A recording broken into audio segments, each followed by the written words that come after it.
Mahigit kumulang 750,000 pesos na halaga ng iligal na droga ang nasamsam sa 12 individual sa magkakaiwalay na operasyon ng Southern Police District mula Enero 30 hanggang 31 taong 2026. Sa operasyon ng Parañaque City Police Station, nakumpiska ang 80 gramo ng shabu na nagkakahalaga ng 544,000 pesos.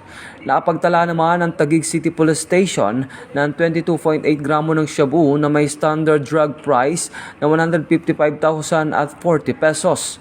Samantala sa Pateros MPS, nakumpiska sa kanilang operasyon ang 5 gramo ng shabu na may halagang 34,000 pesos. Habang sa Muntinlupa ay nasabat ang 2.75 grams ng shabu na may katumbas na halaga na 18,700 pesos.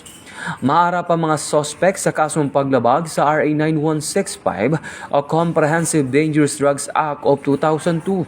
Ito ang bagong PNP para sa bagong Pilipinas, serbisyong mabilis, tapat at nararamdaman.